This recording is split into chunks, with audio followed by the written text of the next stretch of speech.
All right, we're back. Part number two. Sorry we had to split that up. So part number one had our 6 through 10. We're gonna hit 1 through 5 now on our top 10 of the past 10 years. I'll go first.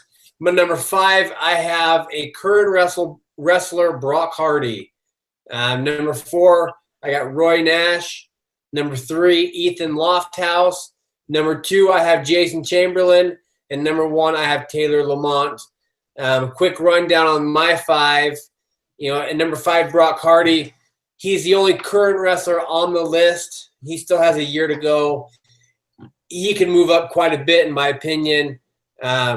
He still has work to do, though, to move up, I think, this year and to get a little bit higher. Roy Nash, we discussed him in part 1. A 5-time Fargo champion. It's hard to beat that. Number 3, Ethan Lofthouse. He was a national champ as a sophomore and junior, came second as a senior. He won Fargo in freestyle. He won it in Greco multiple times. So he comes at number 3. Jason Chamberlain, again, this is tough, 1 and 2 for me. I wasn't around when Chamberlain was wrestling, so that's why this one's tough for me. What I know of Chamberlain, great, awesome wrestler in high school, 4-time state champ. He was a junior Fargo national champ, high school folk style national champ, winner at the Dapper Dan. I mean, he did it all. And my number 1 is Taylor. And I was around when Taylor wrestled. I know his stats. I watched him. It's easy for me to kind of put him there because I know so much about him since I was around when he was here. But Taylor, he won national titles in all 3 styles. World medal. He made the world team every year, which is quite an unbelievable feat. He was in Who's Number 1, which would be probably, I'm assuming, similar or better than Dapper Dan. He was also in the USA versus Minnesota duel. I mean, he did it all. So that's why he gets my number 1. Brian, let's shoot it over to you. Let's hear your 1 through 5. Okay, well, yeah, Jeff's got some great arguments. Not a heck of a lot different. I got Brock Hardy at number 5, and he'd go up. Already won 3 titles. Was I think a finalist at Fargo in Greco, and then he won Greco and was second in freestyle. I think he won the style that nobody expected him to win and lost in the one he didn't. But just very, very impressive. And again, he's going for his 4th title. I expect him to do well at Fargo and then the other national event. 4, I have Ethan Lofthouse.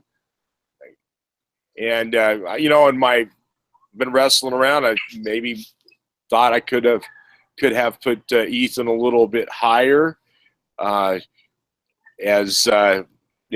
Jeff went over his different accolades. Plus, he's a 4-time state champion, and he did it in the middle to upper weights, and that's a little bit difficult to do. You see a lot of 4-timers, they kind of start down there in the lower weights, and I think he wrestled 130, 135 as a freshman and then won a title. That always impresses me. Now, this is one I think there's a little bit of difference between Jeff and I. It's Matt Brown, and I guess I really like the kid. He lost 4 times. I can't remember even seeing any of those 4 losses. I remember him losing in the semifinals as a freshman in one of the great weight classes of all time, because you had Jason Chamberlain and Matt as freshmen come in. You had a returning state champ from Layton that transferred to Box Elder in the way, and you had the returning 4A champ himself. And Matt placed 3rd, lost to Isom of Box Elder in the finals, and then Chamberlain ended up winning the weight class. And then I don't think Matt really was really challenged as far as winning state titles his sophomore through his senior years. I know he did some incredible things off season as well. Maybe not wrestling for one of the outstanding programs, but he did make Cypress when he was there with they had a the 2-time state champ, a couple other tough kids. But Matt made Cypress, I think, a couple years into a top 5 or 6 program, and that, so he really made an impact with that program, and that's something I admire as well. As he stayed there when he was recruited to go other places, and he stayed loyal to Cypress and was a student body president and everything. So I really like that.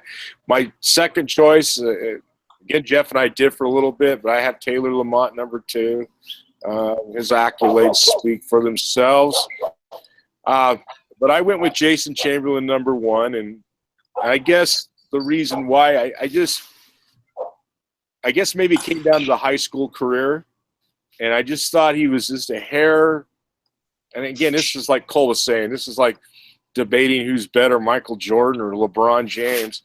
I just thought he had just a hair better high school career. They both went out to Reno, and I think Jason's record overall at Reno was maybe a little bit better. Again, both were 4-time state champs. I know Jason went up. Taylor went up and challenged himself, wrestled Dusty. Dusty was a couple years older, and that gave him a couple losses. But Jason, I think he lost 2 matches in his high school career, both by 1 point. He avenged both of those losses. As a sophomore, he lost to a kid from Foothill, California in the very first round of the tournament. The kid that beat him was legit, just kind of one of those unseeded California kids. They met again for 3rd and 4th. Jason beat him. And then he lost to Jason Warner as a freshman from Spanish Fork, who was the state champ the year before. And then Jason beat him, avenged those losses, and beat Warner twice. And that was his 2 losses by a single point in both matches. And then he went out to the Senior Nationals, which is a lot tougher tournament back then than it is now, because now there's 3 tournaments instead of really 1. And he won that and won the Dapper Dan. And again, to me, it's like a LeBron versus Michael thing, but I'm going to stick to my guns and with Jason Chamberlain as my top pick. Yeah. Go ahead, Cole. Let me chime in on a couple of thoughts. And this is what's hard. I know sometimes you guys want to look, and I'm gonna speak to some things that I think our audience would be saying. And I look at a guy like Matt Brown, and we're going to have guys say, well, Matt Brown went on to win an NCAA title, right? And there's only been 3 Utah wrestlers that have gone on to win NCAA titles. Kel Sanderson, Aaron Holker, and Matt Brown now have won NCAA titles. So how can you not put Brown higher on that list? And, you can talk to the national tournaments and some of the things he did on a national level. But, guys, you've also got to consider this. If you're looking at the greatest college wrestlers of all time, are you going to put Jordan Burroughs ahead of Kyle Dake on that list? If you're looking just at pure college wrestlers, I don't think you're going to do that if you're looking at the overall thing. So understand that I know Jeff and Brian, in creating this list, you were looking primarily at high school accomplishments. And while Matt Brown goes on to win an NCAA title, he definitely deserves to be on that list. But 1 and 2, I think, are legitimate. And as we mentioned earlier, we're arguing now between whether it's Michael Jordan or LeBron James there, because they both have outstanding accomplishments and achievements. Well, let me say this, Cole. Why I chose Chamberlain over Brown was they were in the same weight class as freshmen. And Chamberlain won the weight. Matt Brown took 3rd. Brian, on our top 10, because I think we have the same people, just different order. Matt Brown is the only one on that list that I don't think he won a national title in high school. All 9 of those 10 won national titles in some style. I think Matt Brown was the only one that did not ever win a national title, and I could be wrong on that. But I don't. What I could find, I didn't see he won a national title. Did he? Do you guys know?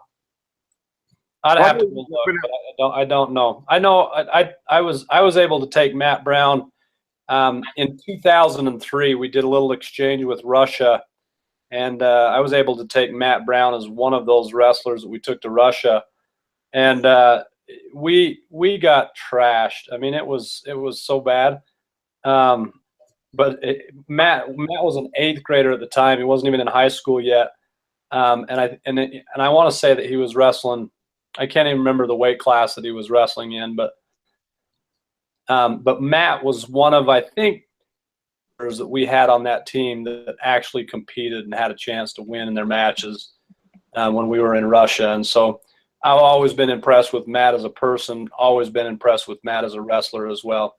And I thought he was really tough because, you know, when you're maybe at a second-tier program like Cyprus, you might get tough by the time you're a senior. You know, you see that. But to come in as a freshman, go to toe-to-toe with, you know, when I looked at that weight class with Warner, Isom, Chamberlain, and Matt, and there were a couple other really good kids in it too, and really make a splash, go through all your freshman season undefeated, and then kind of lose to a returning state champ on a very controversial call. I remember, probably Cole remembers that. So I guess he caught my eye right away, you know, just way back when as a coach. I just, you know, thought he was a super talent, and really didn't expect him to finish at Cyprus. I thought there would be a few schools that would kind of get their hands on him. But he stayed true to his coach and his program and his community, and I really admire that about Matt, I guess. So I don't know. Maybe it's just an eye test with me, Jeff. You know, I think the tangible things. You know, I could see where you're coming from, Jeff. I really can't have him down the list a little bit, no doubt about that. But I just, with my eye test, that's why I put him 3rd. And I guess that's with Jason and Taylor, and maybe. Well, let me speak to the elephant in the room, maybe, Brian, because you know, one of the things that sometimes is the means that those two athletes had available to them, and the ability to travel around and the ability to go to national events and things like that. And while I know Jason had a lot of support and a lot of people helping him out to be able to travel and do things, he didn't have nowhere near the means of Taylor to be able to travel around to, you know, the amazing experiences that he's had. And I say that not wanting to take away from either one, in the sense that, hey, you can't, you know, say, well, Jason never had the opportunity to do that and he would have done as well, or to say, you know, hey, Taylor did have the opportunity to do that, and he, you know, he shouldn't be punished for the you know, the fact that he's done it, you know. But certainly they have different levels of exposure in terms of the amount of competitions that they were able to compete in. But they did compete in some common big events like Reno, and you know, I think, well, Taylor with the high school nationals, probably the argument for Jason winning that event as in the folk style is probably better, because when Taylor wrestled, you know, it's been fractured into 3 different tournaments, right? You got the flow. And just for the history, Brian, maybe some people out there really need to understand this. The end of season national high school tournament used to be the NHSCA, which was in Pittsburgh a few years. It was in Virginia Beach for a while. And that, for, I would say, a period of about a decade, wouldn't you say, Brian, was really just the premier end of season high school wrestling tournament. And then what happened is you had USA Wrestling come along and say, we want to compete with them. And then you had Flow Nationals come along and say, we want to compete with them. And so you've kind of, right now, we're not quite dance yet, but we're turning into a situation where you've got 3 national tournaments. They're all legitimate. If you win any one of those 3, that's legitimate. But I don't know that any one of them is nearly as tough as what senior nationals used to be. Yeah, and so Jason won it. So I can't really hold that. You're right, Cole. You described that pretty good. I can't really hold that against Taylor. You know, I also think Reno was tougher 10 years ago. I really, you know, I look at the teams that were there, and you know, and I think, but again, you can't really hold that against Taylor. But you know, it was a tougher tournament 10 years ago, and I think maybe the recession, kind of some different factors involved. I just don't. That Reno has lost its luster a little bit. you've got to continue to reinvent yourself and continue to be better, you know. And I don't think Reno's done that. I think they've tried to stand on their laurels. So there's a tournament here in Utah that's trying to compete with Reno. Yeah, you know, and the tournament in Utah, you know, run by somebody on this guest list tonight, very well run, and I just think though, like Jason's, and I just kind of that almost a tiebreaker in my mind too. Is like I think Jason did just a tad better at Reno than Taylor did. You know, maybe I'm wrong, but you know, I know Jason took 3-1-1 there. And I know Taylor won it one year, but I think Taylor go 3-3-1-1. Yes, 3-3-1-1. So it's like you said, it's a really tough call. And I guess maybe Jeff, you know, you can correct me if I'm wrong, but and then I'd like to hear what Nate has to say. But you know, I look at Jeff having Jason having a stronger high school folk style record than Taylor. I think we ought to allow their moms to have a Facebook debate. I think that's what Nate, we haven't heard from you yet. What do you Taylor wrestle? I don't know if you saw Jason wrestle. What are your thoughts? Tough debate. Well, first of all, my thought is I hate how we keep saying that back 10 years ago wrestling was tougher than it is now. No, that's not what we're saying. No, we're not saying that at all. Well, you're saying you're saying Reno was tougher. Yeah, it was. And you said, you know, okay, but there might be tougher kids wrestling though. I think it comes down to, you know, Reno overall might have been tougher. Doesn't mean necessarily Taylor's weight was tougher or Chamberlain's weight was tougher. I mean, you can have a weight in Reno this year that was tougher than any Reno 10 years ago. I mean, you know, and so overall, I do agree. I think overall Reno was a tougher tournament. You know, overall senior nationals probably was, but it doesn't mean this nowadays, you know, at Flow Nationals or USA Nationals doesn't mean that every weight isn't as tough or tougher than it used to be. Yeah, I'll just tell you, like 20 years ago at Reno, you had Joe Heskett, Rocky Smart, and Kel Sanderson in the same weight.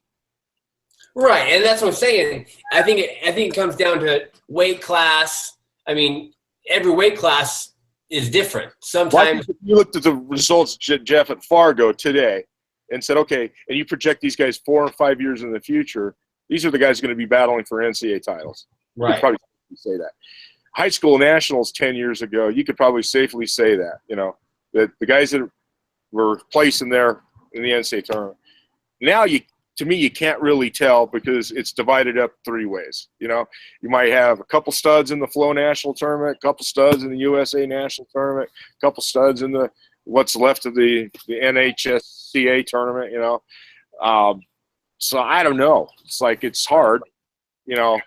But if you looked back at who was placing 10 years ago in that tournament and who was in the finals, most of those guys ended up, you know, battling or were NCAA All-Americans. Am I describing that okay there, Cole? Or Yeah, absolutely. In fact, that was one of the funnest parts of going back to that event for me was seeing them wrestle there, and then, you know, several years later seeing those same guys competing, you know, at the NCAA level. So for sure. You know, so it's hard, but you know, I think Fargo is tougher. I think so. Nate, to Nate's point though, and Nate makes a valid point. I in no way, shape, or form would I be saying that wrestling back then is better than wrestling is now. No, not at all. In fact, the sport evolves and the sport continues to get better. And, you know, and once again, I'm sorry I keep bringing up a basketball analogy, but the Michael Jordan, LeBron James thing, the game has changed, right? And they're bigger, faster, stronger potentially. And so then, you know, yeah, but at the same time, you put in front of the athlete what's there, and you look at what they did with what they had. So, you know, there's a lot more. I guess that's my argument. Like, I'm going to go the basketball thing too, Cole. Like, you look at Golden State, how many former players have come out and said that they would smash finals. Like you heard Rip Hamilton just came out from the Detroit Pistons and said they would sweep the Golden State Warriors if they played. That's wonderful. It's like they don't give any credit. They don't give any credit to the newer because they don't want to. And my point is I think overall wrestling has evolved, and I think some of those tournaments are, in my mind, just as tough. So, I mean, to me, there's more kids wrestling at a higher level and traveling way more than they used to back in the day. I mean, back when I was in high school, hardly anybody traveled to national tournaments. Now it's, if you don't travel to a national tournament, you're weird. Yeah. Right. And that's I mean, I'll put out maybe a little, I mean, I'm not trying to pound my own chest, but I mean, I beat, and Brian's going to know this history, but I beat Bobby Jenkins one year, and then Bobby went out and won senior nationals, right? Yeah. And yeah, granted, I did it. He was an underclassman, and I was older than he was. I was older than him by a year, but he was a different classification. But anyways, he goes out, and it's like, I look at where I was at as a wrestler. I look at Bobby Jenkins. Guy was a stud, but I was nowhere near the level of wrestler that these guys are nowadays. Not even close. You know, the resources that we have available to us and the ability to learn from, you know, Flow Wrestling and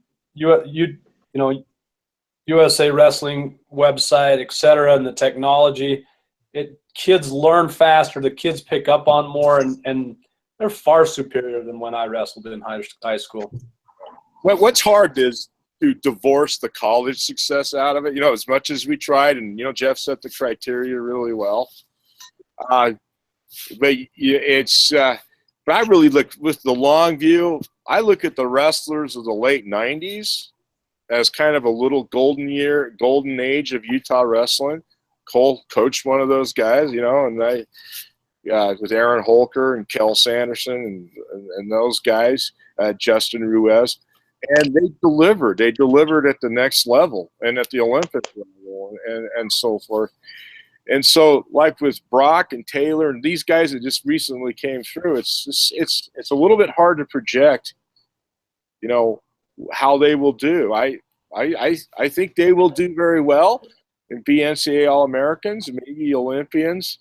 Again, it's really hard, but we know for sure that, you know, Jason Chamberlain more or less delivered at the next level. And we know Matt Brown more or less delivered at the mat.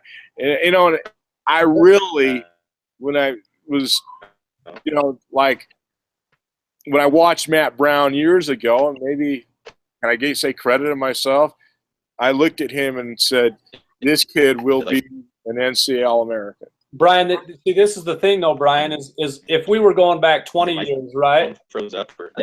Where would you put Rocky Smart on this list? Oh, I would still would, you know, I mean, Kel's accomplishments, Rocky would be number 2. Yeah. I was doing like from 1990 to 2000. Rocky goes out and he beats Joe Heskett in the finals, right? Joe Heskett goes on to win 2 NCAA titles, but Rocky didn't have a great college wrestling career. He didn't All-American at all, you know. And I agree, but I would still rate Rocky high. Right, if it's based on our criteria. Oh, my phone died. So, real quick. I was still rate Rocky very high. We're gonna close up here. Real quick, I wanted to run down the 10 and kind of see where they're at today. You know, on my list, number 1, Taylor Lamont. He's at UVU right now. Chamberlain, he's an assistant coach at Fresno State, but was, like you guys mentioned, an All-American college. Ethan Lofthouse, assistant coach at UVU, was an All-American in college. Roy Nash. How dare we not talk more about Ethan too, man? I mean, oh yeah, that guy was a stud, and you know the thing. He always wore a little pad on his forehead. That guy used his head better than anybody, head position better than anybody I've ever seen in my life. I loved watching Ethan wrestle. Thanks for throwing that in, Cole. Yeah, yes. I love Ethan. Roy Nash, I think he's going to UVU when he gets back from his mission soon. Brock Hardy's still in high school. Carson Kuhn, up at Boise State. I don't know if he's transferring or what he's doing. Haven't heard. Has run into some, but he did very well. Just has had some injuries, so it's hard to see how if he'll wrestle next year. If he won't, how he'll end up. Matt Brown, national champion in college. Not sure what he's doing right now. Cole, you might have a better. You know what Matt Brown's doing right now. Yeah, he's in the military, and so I believe he's wrestling for the WCAT program. Gotcha. It's the World Class Athlete Program, is what they call it. And so, yeah, Matt's still competing on the international level now. Like to see him in 2020 trials. Grant Lamont wrestling at UVU. Matt Finley wrestling at UVU. Dusty Hone on an LDS mission. He was at Oklahoma State before his mission. So you look at this list, everyone that's graduated college that's on this list was an All-American in college. We have Taylor Lamont, Roy Nash, Grant Lamont, Matt Finley. 4 of the 10 are at UVU currently or will be there, with Roy coming back. Ethan Lofthouse at UVU as a coach. So 5 of the 10 are UVU guys. Hopefully that speaks volumes to where the UVU program's going and what it will be this year coming up and in future years. Anyways, it's been fun debating with you guys. Yeah. Brian, any last words before we close out today? No, like I said, I think we both had the same list, just kind of shuffling the cards. I would say, though, Ashton Seeley, Owen Pence, I don't know if they're going out to Fargo this year. They might have a chance if they took that chance and went out there to compete again to slide into my top 10. So they're not going to Fargo this year, by the way. What was that? They will not be at Fargo, by the way. Well, then I guess they're just a little bit outside my top 10. I said if they went out there and competed and All-American again, I really would take a strong look at those 2 wrestlers in particular sliding into my top 10 perhaps. Yep. So. I think we lost Cole. Nate, are you still there? Yeah, I'm here. And any last words before we close out? I'll be more excited about the next topic. What's the next topic? I don't know. The next 10 years top 10 list in 10 years from now. Yeah. From here we'll have to add on. I sense a stock in the line. From here we'll have to add on. So next year will be our top 11 years, then top 12. We'll just keep adding on. Yeah, that will be fun. Yeah, then you get bumped off because you're too old. So, anyways, tune in to Schoolboy Duels. We'll get this podcast down, Google Hangout down. We'll be back in a couple weeks, and we'll kind of recap our national teams and maybe have a guest on or two. So, anyway, Schoolboy Duels on TrackCast. They wrestle tomorrow through Sunday. Cadets leave on Monday, wrestle Wednesday through Saturday. Juniors leave the following Monday, wrestle Wednesday through Saturday. Then we got Fargo coming up as well. Lost coming up. Anyways, until next time, we'll see you guys later.